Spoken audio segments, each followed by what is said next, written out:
Okay, so let's talk a little bit about determining the RNS configuration for a stereogenic center using your hands.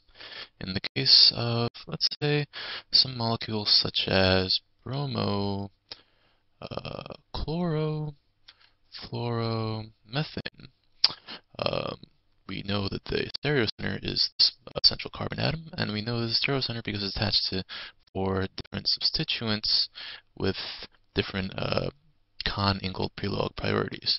Bromine having a greater atomic number than chlorine, which has a greater atomic number than fluorine, which has a greater atomic number than hydrogen, and the priorities go in this order. So, yeah, greatest to from greatest to lowest. Okay, so let's take a look at a 3D representation of this molecule just to orient ourselves. Here's our bromine, here's our chlorine, fluorine, carbon, hydrogen. And the standard method is just to rotate the molecule, to rotate the molecule until this hydrogen is pointing into the plane of this screen here.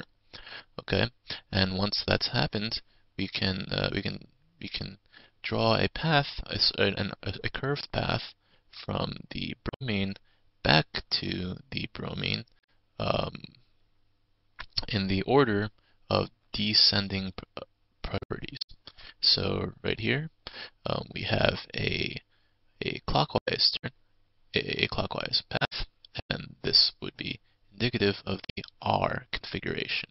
There's no reason that this has to be the R configuration. This is just a standard that people have agreed on. We call this R. Now, going back to the first image, let's figure out how we can do this with just our hands. There are a few preparatory steps we must take before we use this method, but you can certainly skip these steps once you've understood them. So, starting with our right hands, let's just imagine holding our hand. Oh, no. Let's not just imagine it. Let's actually do it. Okay, let's hold our hand as if we're about to give a karate chop.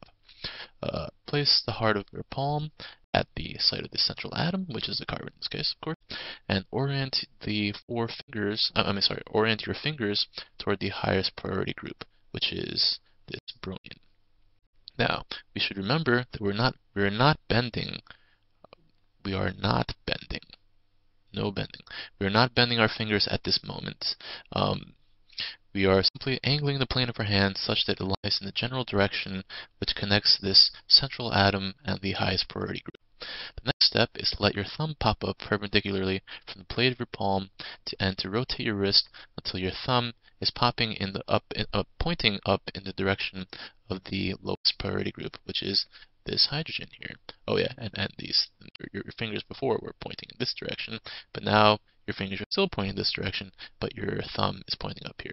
It should look a little something like this. Yes, see? So you have the carbon, you have the bromine, and you have the hydrogen. Now what you want to do is you want to imagine the path that these fingers would take as you begin to close them into this this closed conformation, or what people might call a grip of some sort. Okay, so we're making this kind of statement, and this entails this kind of rotation. So mapping the path of the highest to the lowest priority, we can see here that it follows the path that is suggested by the curvature of our fingers, and this thus reinforces the R configuration. Remember, we were able to do this with our right hands, so that is how we know that it's R. Okay. Sorry. Now, okay. I want you to also to be able to try this with your left hand. If you remember to put the heart of your palm at the carbon, put your ankle. Well, this will be very uncomfortable for your left hand, but you will have to. You will have to ankle your four fingers toward the highest priority group, and you will have to stick your thumb out perpendicularly toward the lowest priority group, and you'll see that the the motion of rotation is something that's sort of like this. And in this case, going from bromine to fluorine to chlorine, you go 1, 3, 2, which is not in the sequential order. So this is not S conformation, which is what you would get if this was possible with your left hand. So let's take a look at let's just take a look at the S conformation itself. Right here, in fact. Okay. So this is S-bromochlorofluoromethane, and if we try the same strategy, we'll see that the curling of our fingers with our left hand will produce the 1, 2, 3 sort of dynamic that we want to look for, and again, this reinforces that it's S. So let's just remind ourselves of the keys to this technique. The palm goes at the central atom.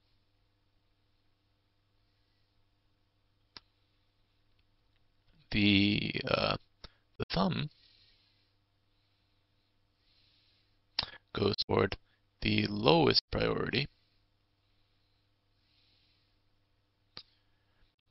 and the 4 fingers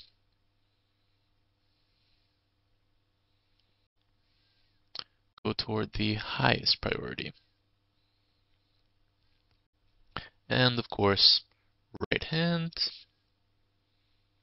if this order of decreasing priorities is possible with the arc created by your right hand, then the molecule will be the stereogenic center will be in the R configuration, and if it's possible with your left hand, the stereogenic center will be in the S configuration.